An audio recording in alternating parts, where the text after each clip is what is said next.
피하자고 하는 말을 하고 있습니다. 그래서 여러 사람들이 이 위기 상황을 헤쳐나가기 위해서 어떻게 해야 되는가 그 방법과 이론들을 제시하고 있습니다. 물론 사람들이 말하는 여러 가지 방법들이 다 일리가 있고 그렇게 하면 교회가 좀 더 이제 바르게 세워져 갈 수 있을 것만 같습니다. 하지만 성경 속에서 지금 우리의 현실과 비슷한 어떤 상황을 우리가 놓고 어떻게 그 문제를 해결할 수 있었는지 거기에 대해서 살펴보는 것도 우리에게 좀 많이 필요하다고 생각이 되어집니다.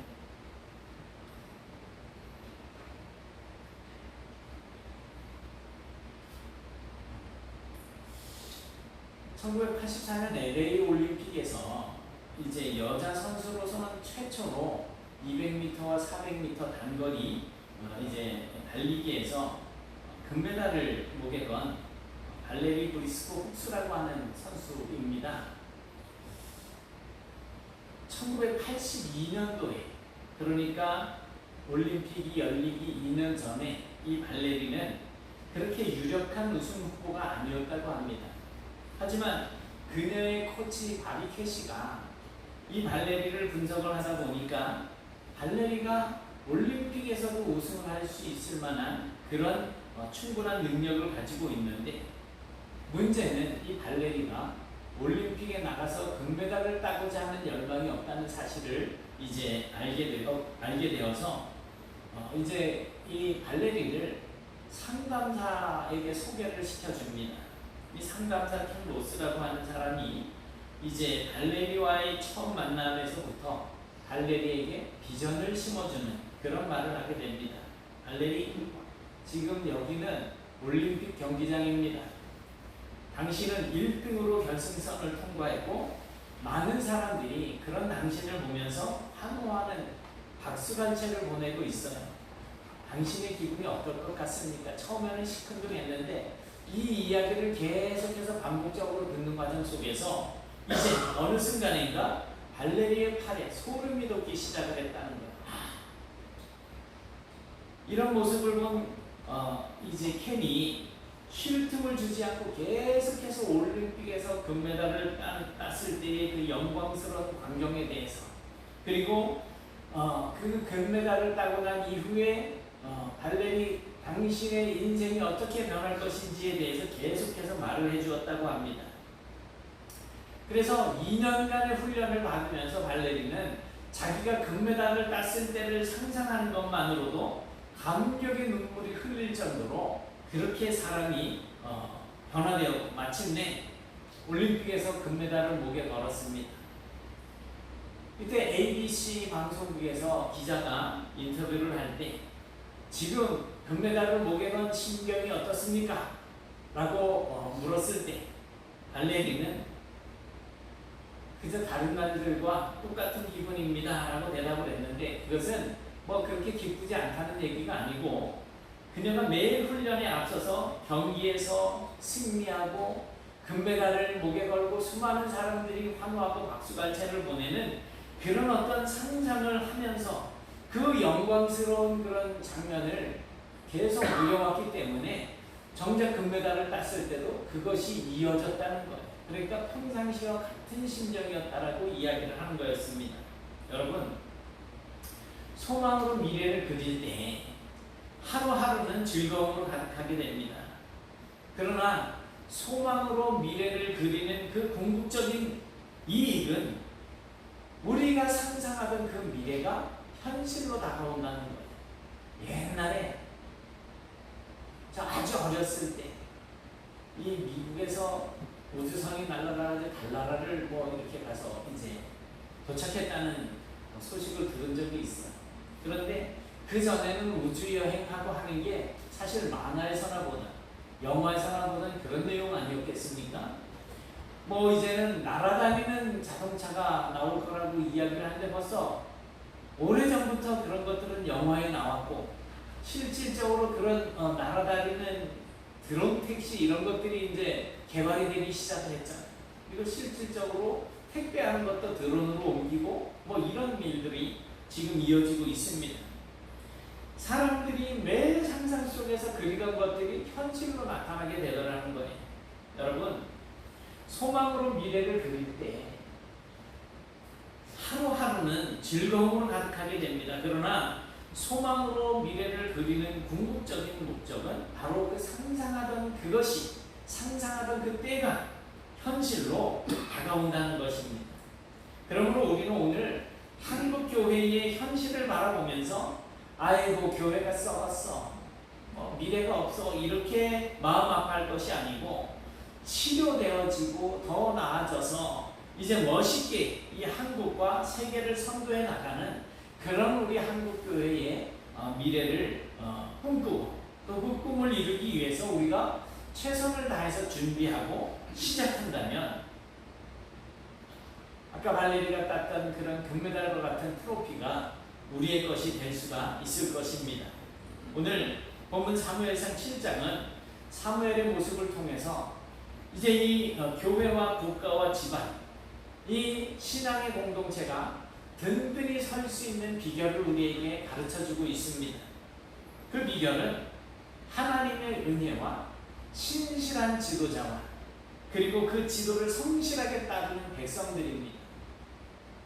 저는 오늘 이 말씀을 나누면서 우리 한국교회와 또 우리 네트교회가 잘 되는 그 비결에 대해서 생각해 보실 수 있기를 바랍니다.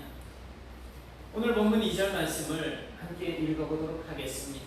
시작. 그가 기럇여호림에 들어간 날부터 20년 동안 오래 있은지라 이스라엘 온 족속이 여호와를 사모하니라. 아멘. 이 말씀대로 하자면 한국교회가 잘 될 수 있는, 우리 네트교회가 잘 될 수 있는 첫 번째 비결이 뭘까요? 모든 성도들이 하나님을 사모하는 겁니다.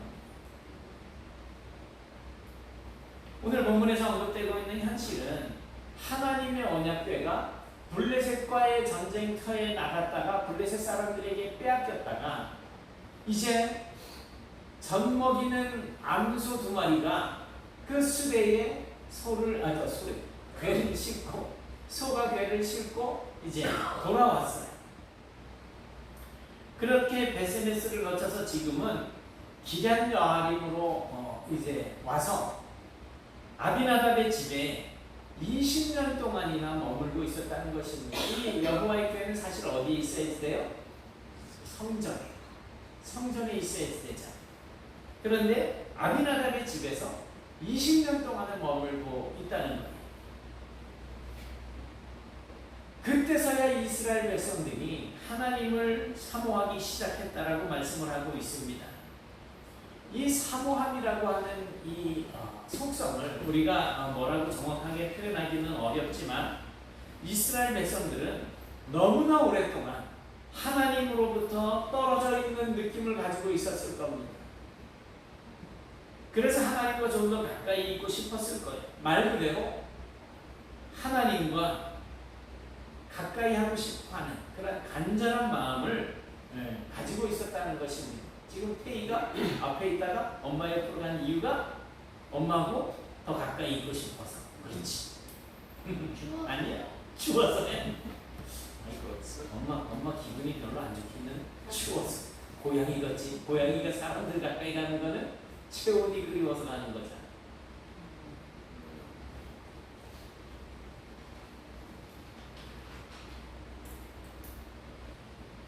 이유야 어찌 되었든지 간에 우리 이스라엘 백성들이 하나님을 찾기 시작했다라고 하는 것이 지금까지 진행되어져 오던 모든 상황을 이제 반전시키는 시작점이 된 것입니다.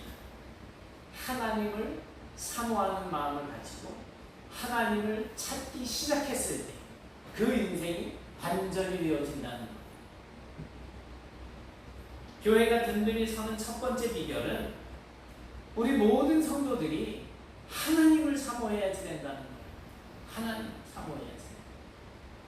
하나님의 뜻과는 너무나 동떨어진 교회를 이루면서 살아왔던 것들을 회개하시고 하나님을 간절히 사모하는 마음이 있다면 그것이 지금까지 우리가 살아왔던 모든 상황에서 반전할 수 있는 계기가 될 것입니다. 하나님을 사모하는 것. 또 다른 모습도 있습니다. 오늘 보면 4절 말씀을 우리 같이 보시겠습니다. 4절. 이에 이스라엘 자손이 바알들과 아스타롯을 제거하고 여호와만 섬기리라. 아멘. 이스라엘 백성들은 하나님을 사모하는 것뿐만이 아니라 실제적으로 하나님을 섬기는 면에 있어서도 실천했다는, 행동으로 보여주기 시작했다는 것입니다. 사무엘 선지자의 지적을 그대로 받아들여서 자신들에게서부터 하나님께서 싫어하실 만한 모든 것들을 제거하기 시작을 했는데, 그 중심에 있는 바알과 아스다롯, 이 우상들을 제거했다는 것입니다. 어떻게 본다면 사모한다라고 하는 것과 행동한다라고 하는 것은 별개일 것일 수도 있습니다. 사모는 하지만 행동을 하지 않을 수가 있는데, 이스라엘 백성들은 사모하는 마음을 그대로 행동으로 옮겼다는 것입니다. 결국 그들이 하나님을 사모한 것이 잠깐의 어떤 마음의 현상이 아니라 굳건하게 하나님을 간절히 원했던 것이라고 하는 말씀입니다. 우리 한국교회를 진단하는 많은 사람들의 평가 중에 한국교회는 행동하는 능력을 잃었다고 이야기를 합니다.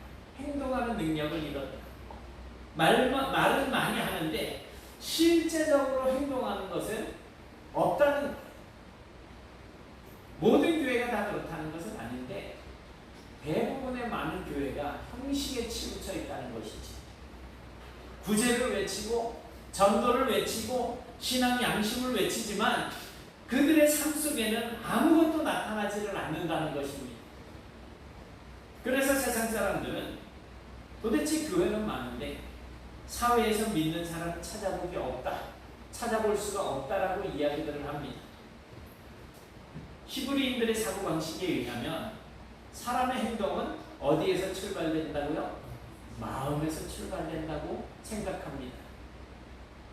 그런 면에서 오늘 본문의 이스라엘 백성들은 하나님을 간절히 사모하는 그러한 마음으로 자신들이 이제는 하나님을 섬기는 실제적인 모습을 하나님께서 싫어하시는 것들을 철저하게 버리는 등의 행동으로 보여주고 있다는 것입니다. 여러분들은 하나님이 싫어하실 만한 것들이 여러분들의 마음속에 남아있는 것들이 혹시 있나요? 여러분들 가정에 남아있는 것들이 있고 여러분들의 삶 속에서 나타나고 있는 것들이 있습니까? 내가 정말 하나님을 사모한다고 한다면 그런 것들을 버리셔야 됩니다. 물론 이것들 외에도 6절에서 이스라엘 백성들은 종일 금식하며 기도하는 모습을 보였습니다. 그리고 8절에서도 이스라엘 백성들은 온전히 하나님만 의지하는 모습을 보여주고 있습니다. 그리고 11절에서는 하나님을 의지하며 블레셋을 쫓는 담대함도 보여주고 있습니다.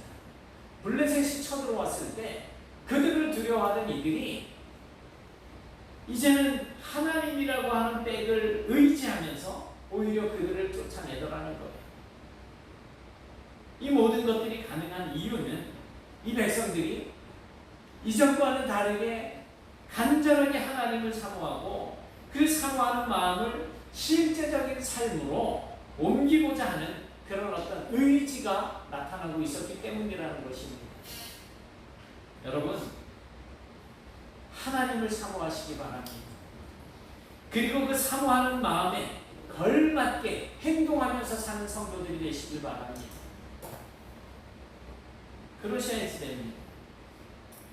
자, 이제 교회가 잘 될 수 있는 두 번째 비결, 신실한 지도자라고 말할 수 있습니다. 한 사람의 지도자가 얼마나 중요한지 우리는 너무나 잘 알고 있습니다.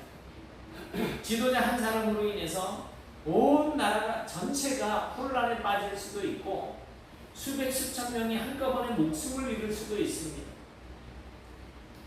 히틀러가 지도자로 있었던 시대에 전 세계는 전쟁의 혼란에 빠졌잖아요. 그리고 수많은 인명이 목숨을 잃게 되었습니다. 반면 한 사람의 좋은 지도자는 많은 사람들을 살릴 수도 있고 좋은 길로 인도할 수도 있습니다. 많은 사람들이 있겠지만 가장 대표적인 분을 뽑으라고 한다면 예수님을 뽑을 수가 있습니다. 예수님을 통해서 세상에 많은 사람들이 구원을 얻게 되었고 또 생명을 얻고 하나님의 법을 따라서 살아갈 수가 있게 되었습니다. 그 이전에는 하나님의 법을 따라서 산다는 것이 너무너무 힘들고 어려운 일이었었어요. 그런데 수고하고 무거운 짐진 자들아 다 내게로 오라 내가 너희를 쉬게 하리라. 내 멍에는 쉽고 가볍다. 뭐예요? 예수님 그냥 옷자락만 붙들고 쫓아오기만 하면 된다라는 거예요. 우리가 본문에 나타난 사무엘의 모습 가운데 본받을 수 있는 신앙의 모습이 참 많이 있습니다. 그런 모습들 가운데 사무엘은 이스라엘 백성들의 잘못을 정확하게 지적을 하고 회개하고 돌아오기를 촉구하고 있는 것입니다. 잘못을 지적하는 사람들은 보통 두 종류입니다. 다른 사람의 잘못한 것을 지적하면서 그 잘못에 대해서 비난을 하는 사람이 있는가 하면 그렇지 않은 사람이 있죠. 그런데 비난하는 사람들은, 그런 종류의 사람들은 건설적이지 못하고 아주 파괴적인 영향을 줍니다. 반면에 다른 사람들의 그 잘못을 지적하기는 하지만 그것을 비난의 재료로 삼지 않고 그 사람이 좀 더 잘 되기를 바라는 마음으로 건설적인 방향을 제시하는 사람이 있습니다. 사무엘은 두 번째 역할을 감당하는 사람이었습니다. 이스라엘 백성들의 죄를 정확하게 지적을 하지만 그것을 그 백성을 책망하기 위한 그런 책망거리나 그 백성들을 비난하기 위한 재료로 삼지를 않고 하나님께로 데려갈 수 있는 방향을 제시하면서 너희들이 하나님이 싫어하시는 그러한 것들을 버려라. 그래야 하나님께로 돌아갈 수 있다라고 백성들을 권면하면서 다독거려주고 있는 것입니다. 5절 말씀 우리 같이 보시겠습니다. 시작. 사무엘이 이르되 온 이스라엘은 미스바로 모이라. 내가 너희를 위하여 여호와께 기도하리라 하네. 사무엘은 이스라엘 백성들의 죄를 지적하면서 너희들은 끝났어. 이제 뭐 해볼 방법이 없어. 그들의 죄를 지적하고 그냥 거봐 그럴 줄 알았어 이렇게 구경만 하고 있는 것이 아니고 그들과 함께 실제적으로 죄를 회개하는 일에 솔선수범합니다. 그 이후의 모든 일들을 살펴보면 이스라엘 백성들이 하나님과 좋은 관계를 다시 회복할 수 있도록 제사를 드리고 회개를 주도하고 백성들에게 용기를 심어주고 심지어 전쟁에 나가서 제일 앞장서서 싸우기까지 합니다. 여러분, 그래서 우리는 지도자들을 위해서 기도해 줄 필요가 있습니다. 저를 위해서도 기도 좀 많이 해주시고 제천 지역에 많은 지도자들이 있겠죠. 시장이나 시의원이나 도의원이나 또 이 나라의 국회의원, 대통령 많은 지도자 그 자리에 앉아있는 그런 분들을 위해서 기도하셔야 됩니다. 하나님을 신실하게 섬길 수 있는 일꾼들 되게 해달라. 지도자들이 우리를 바르게 인도해 주지 않으면 마태복음에서 이야기하고 있는 것처럼 마치 소경이 소경을 인도하는 것과 같은 그런 상황이 되어서 이 둘 다 구덩이에 빠지게 될 것이라는 것입니다. 최근에 TV에 뉴스 같은 데 보니까 비가 많이 와서 이제 맨홀 뚜껑이 그냥 열리고, 그런데 과거의 사진을 보여주는데 차가 거기 빠지고 사람이 거기 빠지고 이러는 일들이 일어나잖아요. 눈은 동그랗게 뜨고 있어도 물에 이렇게 가려져 있는 것 때문에 거기에 빠져서 들어가고 하는데 눈 감은 사람이 눈 감은 사람을 인도하고 간다고 한다면 어떻게 똑바른 길을 갈 수가 있겠어요?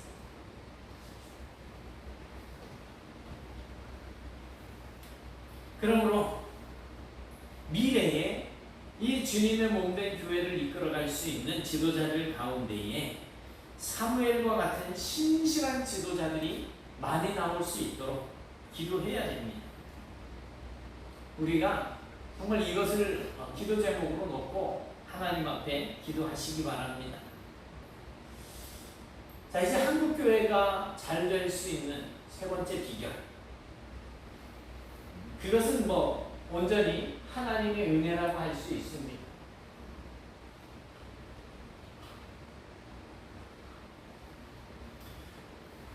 오늘 본문을 살펴보면 하나님의 행동하심이 나타납니다. 하나님은 이미 이스라엘 백성들이 신실한 마음을 가지고 하나님을 찾고 회개하고 바알과 아세라의 우상들을 버리고 미스바에 모여서 울면서 금식하는 그러한 모습을 보셨습니다. 물론 그 당시에는 하나님께서 아무 행동도 하지 않으셨지만 하나님께서는 분명히 이스라엘 백성들의 그 마음을 받으셨던 것 같습니다. 9절 말씀을 한번 보십시오. 시작. 사무엘이 상먹는 어린 양 하나를 가져다가 온전한 번제를 여호와께 드리고 이스라엘을 위하여 여호와께 부르짖음에 여호와께서 응답하셨더라. 사무엘이 온전한 번제를 드리면서 기도합니다. 그 사무엘의 기도에 하나님께서 응답하셨다는 것.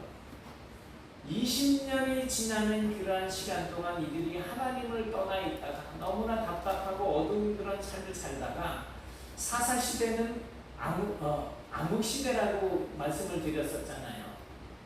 자기의 소견에 옳은 대로 행하던 그러한 시대라고 말씀하고 있잖아요. 그런데 온전한 제사를 드리고 사무엘이 하나님께 기도했더니 하나님께서 그 기도에 응답을 하셨다는 거예요. 우리가 기도하는데 왜 응답을 못 받을까요? 내가 온전히 하나님 앞에 예배하지 못하기 때문에, 나 자신을 하나님 앞에 온전히 드리지 못하기 때문에. 하나님께서 귀를 닫고 계실까요? 아니에요. 우리가 온전한 모습으로 하나님을 예배하고 하나님께 기도한다면 하나님께서는 우리의 기도를 들으시고 응답을 해주실 것입니다.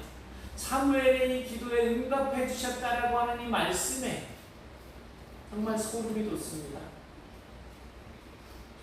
지금까지 쭉 가셨던 것 같이 생각되었던 그 하나님이 이스라엘 백성들이 회개하고 그 신음하는 고통 소리를 듣고 계셨던 것입니다. 그리고 그들의 기도에 응답해 주셨다는 것입니다. 10절 말씀은 더 충격적입니다. 같이 봅니다. 시작. 사무엘이 번제를 드릴 때에 블레셋 사람이 이스라엘과 싸우려고 가까이 오매 그날에 여호와께서 블레셋 사람에게 큰 노래를 바라여 그들을 어지럽게 하시니 그들이 이스라엘 앞에 패한지라. 아멘. 하나님께서 응답하셨다라고 하는 직접적인 표현은 블레셋이 접근할 때 그들을 실제적으로 하나님께서 공격하신 거예요. 본문에 의하면 큰 우레를 발하여 블레셋 진영을 어지럽게 했다고 했습니다. 도대체 얼마나 큰 우레소리였기에 그 당시 천하무적이라고 일컫던 블레셋 그 진영이 싸움을 할 수 없을 만큼 그렇게 정신이 어지러운 상태가 되었을까요? 저번에도 비 오면서 천둥이 꽈다당 치니까 그냥 죄 많은 분들은 어머나 놀래고 그러시는데 깜짝 놀랄만 하잖아요. 얼마나 소리가 커요. 잘 때 가끔 밤에 천둥 소리가 들릴 때는 진짜 창문이 흔들리고 건물이 흔들리고 깜짝 놀랄 때가 있잖아요. 그래도 그 정도로 끝나는데 블레셋 군에 있는 그 수많은 군사들이 전쟁에 임하지 못할 정도로 간단히 녹아내렸다는 것입니다. 그런데 정말 신기한 것은 그렇게 큰 우레소리가 이스라엘 백성들에게는 아무런 영향도 미치지 않았다는 것입니다. 블레셋 사람들은 단단히 녹아내려서 전쟁을 할 만한 능력이 사라져버리고 말았는데 이스라엘 백성들은 그들을 쫓아내더라는 거죠. 결과적으로 이런 하나님의 행하심으로 이스라엘은 블레셋을 물리치게 되고 오랜 기간 동안 억압을 받았던 그 블레셋의 압제에서 벗어나게 됩니다.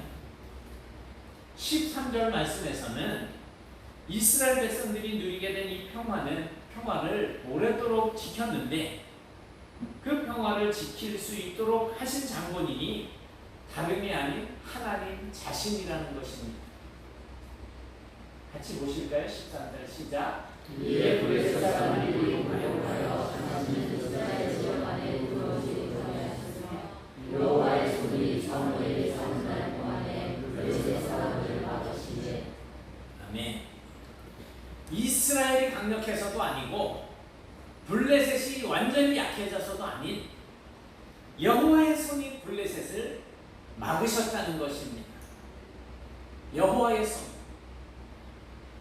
여러분의 삶 속에 우리 교회에 여호와의 손이 우리의 대적들을 막아주시는 이런 은혜가 항상 깃들었으면 좋겠습니다. 사랑하는 여러분, 오늘 우리가 사무엘의 이야기를 통해서 살펴보았듯이 교회가 든든히 서는 비결은 세 가지입니다. 교회 안에 오직 하나님의 은혜를 바라보는 신실한 백성들이 필요합니다. 하나님의 은혜를 바라보는 성도들. 둘째로는 그러한 백성들, 그러한 성도들을 신앙적으로 잘 이끌어줄 수 있는 좋은 지도자가 필요합니다. 그리고 세 번째는 하나님의 전적인 은혜가 필요합니다. 저는 그렇게 좋은 지도자가 되지 못해서 죄송합니다. 그런데 여러분들이 저를 위해서 기도를 해주셔야지. 좋은 지도자가 되게 해주세요. 물론 기도하시겠지만 더 세게 기도를 좀 해주십시오. 제가 그래서 오직 하나님의 말씀과 뜻을 전하고 여러분들이 정말 잘못했을 때 그 죄를 지적하면서 회개하세요라고 할 수 있는 그 자리까지 나갈 수 있도록. 제가 그렇게 못하는 건 죄가 못 고치니까 그렇게 되는 거예요. 우리가 미래에 대한 좋은 꿈을 꾸시기 바랍니다. 이 세상 사람들이 사모하는 교회, 세상에서 정말 좋은 역할을 감당하는 교회, 칭찬받는 교회, 어떤 사람이라도 존경하는 교회. 그래서 누구도 내적교회라고 하는 이름을 듣게 되었을 때 나 그 교회 다녀보고 싶어 라고 하는 그런 교회를 꿈꾸시기 바랍니다. 제 주변에 그런 사람이 2명 있어요. 우리 교회를 나가면 제가 꼭 내적교회 나갈게 이러는 사람이 있어요. 그런데 교회 가자 그러면 오리발을 딱 내는 거예요. 아직은 아니에요 이래도 있어요. 그래서 우리는 그것을 위해서 하나님께 기도하고 열정을 갖고 행동을 시작해야지 됩니다. 그저 마음에 생각하는 것으로 그쳐서는 안 돼요. 이스라엘 백성들처럼 이제 가지고 있었던 모든 하나님이 미워하실 만한 것들을 버리는 작업이 우리에게 필요합니다. 분명 머지않아서 우리가 기도하고 꿈꾸던 좋은 교회의 모습이 현실로 드러날 줄 믿습니다. 여러분들의 수고와 헌신이 필요합니다. 우리가 오직 하나님의 은혜를 구하고 신실한 믿음으로 살아갈 때 에베네셀의 하나님, 여기까지 도우시는 그 하나님을 경험하게 될 것이고 하나님의 손이 막으심으로 평화를 누리게 되는 그런 삶을 누리게 될 것입니다. 오늘 이 자리에 모여서 주를 예배하는 여러분들에게 이러한 하나님의 은혜가 늘 충만하게 임하시기를 주님의 이름으로 축원합니다. 사랑의 하나님 감사합니다. 오늘 사무엘이 이스라엘 백성들을 위해서 제사하고 또 하나님 앞에 기도할 때에 응답해 주시는 것을 봅니다. 또한 이스라엘 백성들은 사무엘의 그 지적에 자신들의 죄를 회개하고 정말 모든 우상들 하나님이 미워하실 만한 것들을 버리고 이제는 마음에 품은 하나님을 사모하는 마음이 이제는 행동으로 나타나는 이러한 모습을 보며 또 사무엘이 제사하고 기도할 때 하나님께서 그 기도를 들어주신 것을 봅니다. 저희들이 이제 모든 죄악들을 버리게 하시고 우상들을 버리게 하시고 하나님의 마음에 합당한 마음을 품고 하나님을 위해서 헌신하는 삶을 살아갈 수 있도록 도와주셔서 어떠한 것들이든 주님 앞에 저희들이 죄악된 것들은 다 버리게 하시고 하나님 앞에 기도할 때 하나님 저희들의 기도를 들어주시고 응답하여 주옵소서. 우리네 특교회가 이 세상에서 정말 주님 보시기에 아름다운 교회로 세워지게 하시고 우리네 특교회 모든 성도들은 주님 앞에 신실한 믿음을 가지고 행하는 성도들이 되게 하시며 부족한 종을 붙잡아 주셔서 오직 하나님의 말씀을 선포하고 하나님의 뜻을 증거할 때에 우리 모든 성도들은 그 말씀을 받아서 마음에 품고 있던 죄악된 것들을 다 버리게 하시고 하나님의 뜻대로 돌아서서 하나님을 섬기며 살아갈 수 있는 은총들을 베풀어 주옵소서. 조만간 저희들이 가지고 있는 이 기도의 제목, 이 소망하는 것들이 우리의 현실에 나타나서 이 네트교회가 제천 지역을 주도해 나가는 정말 복된 교회가 되게 하시고 온 세상을 이끌어 나갈 수 있는 믿음의 기지가 되어질 수 있도록 역사하여 주옵소서. 우리 성도들 가족마다 복을 주셔서 항상 주님 앞에 헌신하기에 부족하지 않도록 마음복으로 충만하게 채워 주옵시며 저들의 삶을 통하여서 하나님께서 영광을 받아 주시옵소서. 예수님 이름으로 기도드리옵나이다. 아멘.